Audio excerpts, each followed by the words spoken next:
I've been scuba diving before, and for me, scuba diving is like running with an ankle chain. Freediving is breath hold diving. It's any diving without compressed gas. So if you're not diving on scuba and you're underwater, you're freediving. Herbert is the world's greatest freediver ever, hands down. What's really extraordinary about Herbert is he's doing dives no one else has done before. So every dive he's done is the first time a human being has done it. I love swimming and diving, interacting with marine life. You're more than just a spectator, and it's just a world that opens up, and I wouldn't want to miss it.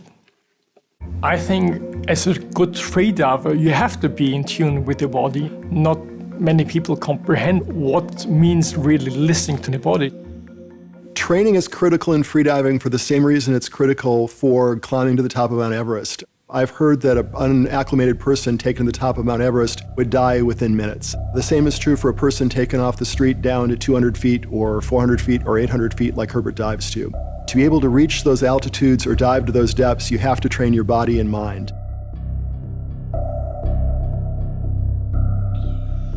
Packing is a technique where I go sip by sip. I compress extra air in my lungs, probably twice as much as normal.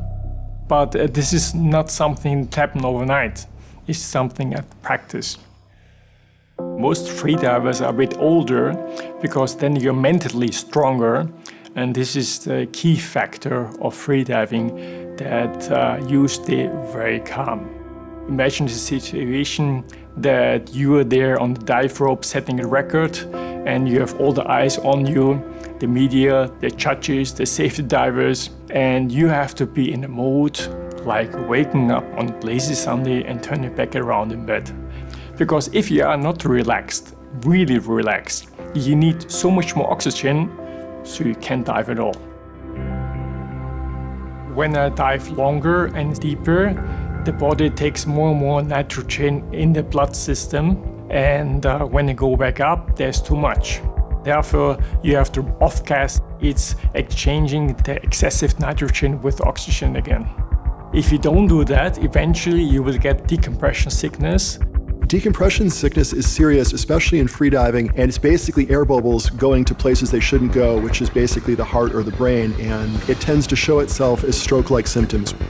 And this can be a very minor thing, or it can be a few major things, which happened to me in the last No Limit dive.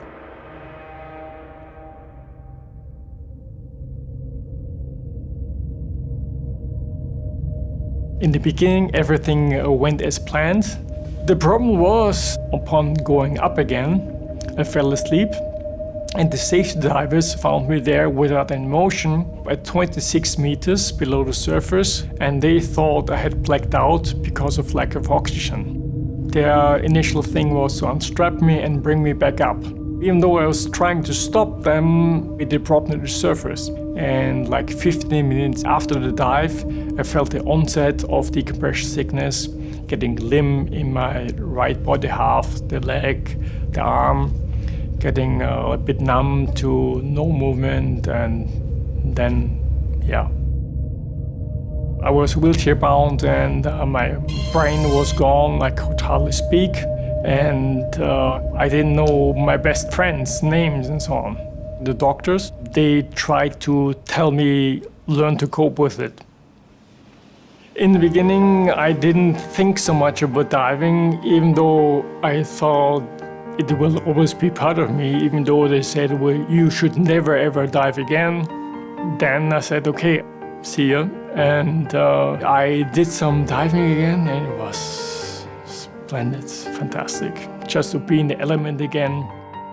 Seeing him in the water again, in a couple of days, he was back at depths that most people couldn't reach in a lifetime. So he's obviously still got his A game.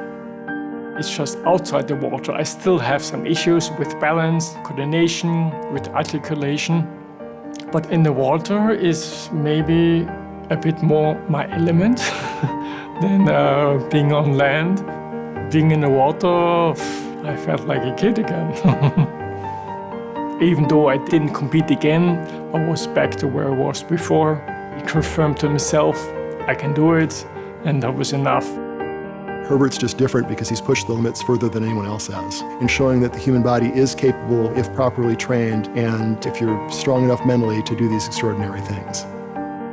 Deep diving for me is just a mystical part of it, just exploring the underwater world to see what's down there, what's under the surface.